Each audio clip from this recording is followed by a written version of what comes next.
Scientists universe की story को फिर से ट्रेस कर रहे हैं। वो शुरुआती समय में जाने के लिए टेलीस्कोप्स की नई जनरेशन और सुपर कंप्यूटर्स यूज कर रहे हैं। पर बिग बैंग के करीब 200 मिलियन ईयर्स बाद, लगभग उस समय जब पहले स्टार्स जल उठे होंगे, गैस के एक विशाल बादल ने उनका व्यू ब्लॉक कर दिया।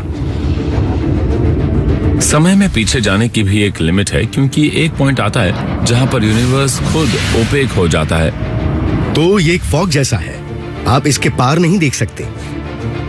ऑप्टिकल टेलीस्कोप्स इस धुंध के पार नहीं देख सकते, इसलिए इस समय को कॉस्मिक डार्क एज कहते हैं।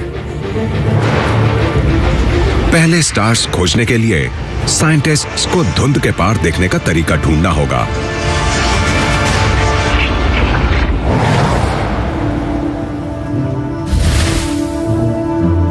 सिएरा नेवाडा के बगल में एक खास तरह का टेलीस्कोप लगा हुआ है।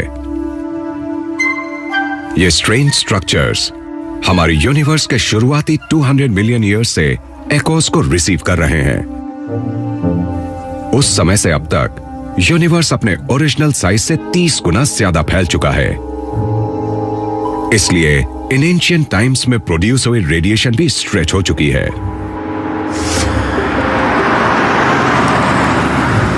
हम एरा यूनिवर्स के शुरुआती समय वाली रेडिएशन को डिटेक्ट करने की कोशिश कर रहे हैं। इसलिए उस समय एरा यूनिवर्स में बना रेडिएशन एक्सपैंड हुआ है, इतना कि उसे कैप्चर करने के लिए रेडियो फ्रीक्वेंसीज लो होनी चाहिए, इतनी लो कि आपको एक खास तरह के एंटीना की जरूरत पड़ेगी।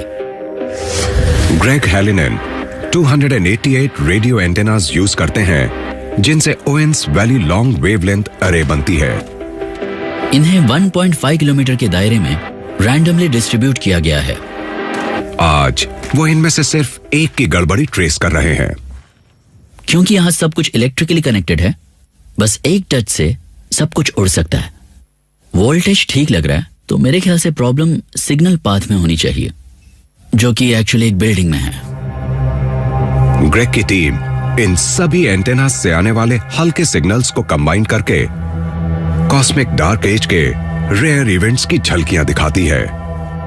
आज के सुपर कंप्यूटर्स इतने ज्यादा पावरफुल हैं कि कई सारे एंटीना से आने वाले सिग्नल्स को कंबाइन कर सकें, जैसे कि ये वाला। और ये जरूरी भी है, क्योंकि हम समझना चाहते हैं कि वो स्टार्स बने कैसे। धुएं के पार देखने की कोशिश करने के बजाय ग्रेग का टेलीस्कोप धुंध को ही देखता है, क्योंकि ये धुंध हमारे यूनिवर्स की स्टोरी में जरूरी रोल निभाती है। 13.7 बिलियन ईयर्स पहले अंधेरे का राज था। तब कोई स्टार्स या प्लैनेट्स नहीं थे, सिर्फ धुंध थी, जो ज्यादातर हाइड्रोजन गैस से बनी थी। समय के साथ साथ ग्रेविटी ने गैस को घने गुच्छों में स्क्वीज कर दिया, जिनसे कॉस्मोस के पहले स्टार्स बने। कम दिन जीने वाली ये फायरबॉल्स इंटेंस ब्लू लाइट देती हैं। जितनी ज्यादा फर्नेसेस जलती चली गई, घनी धुंध में उतने होल्स जल उठे और स्पेस में पहली स्टार लाइट फैल गई, जिससे डार्क एज का अंत हो गया।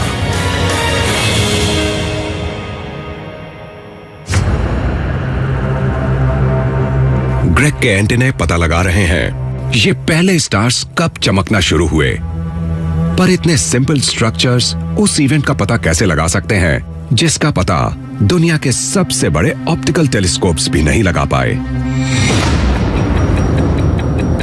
एंटेनाए उस हाइड्रोजन गैस के बादल की थिकनेस मेजर करते हैं।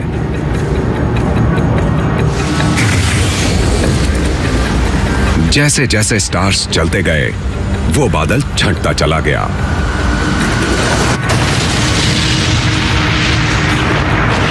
ग्रेग की टीम डार्क एज के दौरान हाइड्रोजन लेवल में आई गिरावट को ट्रैक करेगी और इस मेजरमेंट से पता लगाया जाएगा कि पहले स्टार्स कब अपीयर हुए होंगे। इन एक्सपेरिमेंट्स के साथ जो सबसे बड़ी प्रॉब्लम है वो ये है कि सिग्नल बहुत ज्यादा वीक है पर डिटेक्टेबल है। पर इससे भी बड़ी प्रॉब्लम है वो ये कि हमारी गैलेक्सी से आने वाला रेडिएशन डार्क एजेस से आने वाले रेडिएशन से मिलियन टाइम्स ब्राइट है। 150 से ज्यादा होम कंप्यूटर्स के बराबर प्रोसेसिंग पावर का यूज करके ग्रेग की टीम आसपास के सभी स्टार्स फिल्टर कर सकती है, जिससे उस एंशिएंट हाइड्रोजन क्लाउड का हल्का ट्रेस रह जाएगा। अब पहली बार हम सच में आसपास की गैलेक्सीज से आने वाले एमिशन को अलग अलग करके समझ सकते हैं और डार्क एजेस में छुपे उन सीक्रेट्स को जान सकते हैं। ग्रेग और उनके साथी कॉस्मिक डार्क एज की एक झलक देख रहे हैं और अगले 10 सालों में उन्हें उम्मीद है वो जान सकेंगे स्टारलाइट सबसे पहले कब अपीयर हुई थी। जब आप रात को आसमान देखते हैं तो आपको लगता है कि शायद ये हमेशा से ऐसा ही रहा होगा, पर सच ये है कि ऐसा नहीं है। यूनिवर्स की हिस्ट्री में बहुत पीछे जाएं तो आपको पता चलता है कि आसमान आज जो है वो पहले नहीं था।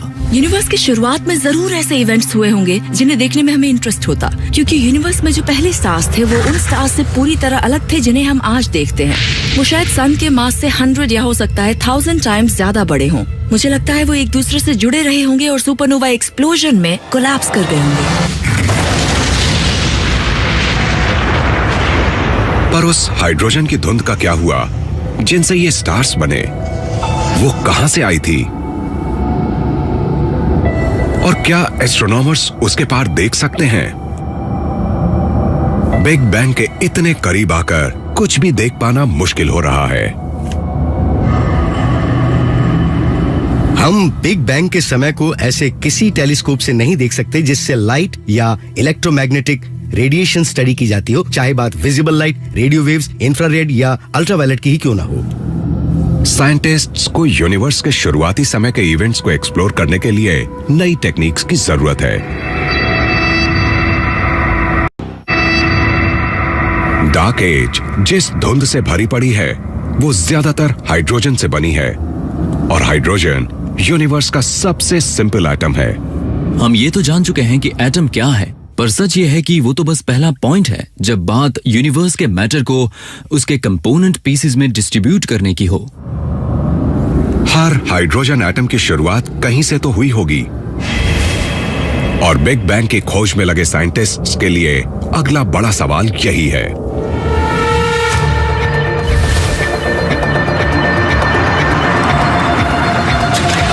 ब्रुकहेवन, लॉन्ग आइलैंड में एक टीम उस समय में झांक रही है जब पहले एटम्स भी नहीं बने थे।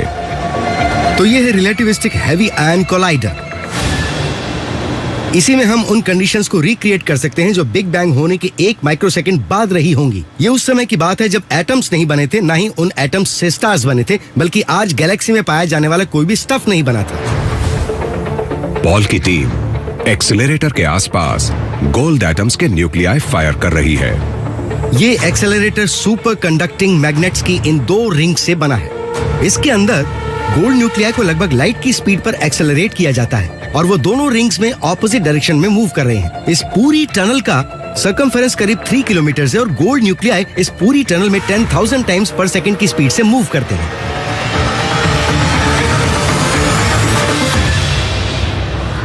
न्यूक्लियाई इस जायंट डिटेक्टर के अंदर मिलते हैं और तब के यूनिवर्स का पल भर के लिए स्नैपशॉट क्रिएट करते हैं जब वो 1 सेकंड की मिलियंथ पार्ट एज की थी, जब एटम्स भी नहीं हुआ करते थे। होता यह है कि जब ये 2 गोल्ड न्यूक्लियाई कोलाइड करते हैं तो बहुत ही हॉट और डेंस मैटर क्रिएट होता है जो बहुत कम समय के लिए सरवाइव करता है। जब गोल्ड न्यूक्लियाई लाइट की स्पीड तक पहुंचते हैं तो उनमें भरपूर एनर्जी होती है। जब वो टकराते हैं तो वो प्राइमोर्डियल मैटर का मिला जुला सब्सटेंस क्रिएट करते हैं जो डेंसली पैक्ड और अल्ट्रा हॉट फायरबॉल होती है। बिग बैंग होने के 1 माइक्रोसेकंड बाद सारी यूनिवर्स इसी से भरी हुई थी। ये भड़कता प्लाज्मा ठंडा होकर प्रोटॉन्स और न्यूट्रॉन्स में मर्ज हो जाता है जो हर एटम के जरूरी कंपोनेंट्स हैं। ये पीछे जो ट्रेस छोड़ जाते हैं वही ये समझने के लिए जरूरी है कि कॉस्मोस में मैटर सबसे पहले कैसे बना। तो जब आप पहले इन कॉलिजन्स को समझना शुरू करते हैं तो आप सोच में पड़ सकते हैं कि इस तरह के ट्रैक्स से आप क्या सीख सकते हैं। ये रोड पर बने टायर मार्क से ट्रैफिक एक्सीडेंट रिक्रिएट करने जैसा है। डेब्री ट्रैक्स का यूज करके पॉल की टीम ये पता लगा सकती है कि कैसे और कब यूनिवर्स के पहले सेकंड्स में प्राइमोर्डियल फायरबॉल आज के मैटर में सेट हो गया। कैसे एग्जैक्टली उन चीजों में ये ट्रांजिशन हुआ था जिससे आज हम बने हैं। और इन कॉलिजन्स को देखकर और जिन एनर्जीज के साथ हम इन कॉलिजन्स को देख रहे हैं, कितनी एनर्जी हम सिस्टम में डाल रहे हैं, वो बदलकर हम इन सवालों का जवाब दे सकते हैं। साइंटिस्ट्स अब हमारे यूनिवर्स की कहानी ठीक उसके जन्म के पल से रिक्रिएट कर सकते हैं। बिग बैंग के 1 माइक्रोसेकंड के बाद यूनिवर्स प्राइमोर्डियल मैटर का एक गाढ़ा खौलता हुआ सूप था। 1 सेकंड के अंदर ये फायरबॉल जमकर पार्टिकल्स का बादल बनना शुरू हुआ। 380,000 ईयर्स बाद एनर्जी के एक झटके से सिंपल एटम्स बने,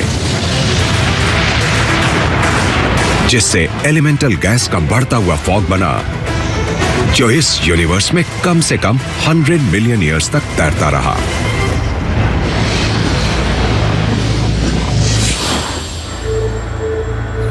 प्राइमोर्डियल सूप के बेहद गर्म वर्ल्ड में झांकने से साइंटिस्ट्स पहले से कहीं ज्यादा वक्त में पीछे जाकर बिग बैंग के बाद के सबसे पहले माइक्रोसेकंड तक पहुंच सकते हैं। लेकिन इस फर्स्ट माइक्रोसेकंड के परे देखने के लिए उन्हें एक नई रियलिटी में जाना होगा। जो फिजिकल कंडीशंस इससे पहले के यूनिवर्स में थी, वो हमारे एवरीडे एक्सपीरियंस की किसी भी बात से बिल्कुल अलग थी। उस वक्त की कंडीशंस इतनी जबरदस्त हॉट और डेंस थी कि हमारे फिजिक्स के लॉज भी अप्लाई नहीं होते थे। सबसे बड़ा सवाल बाकी है, हमारे यूनिवर्स का फर्स्ट मोमेंट क्या था?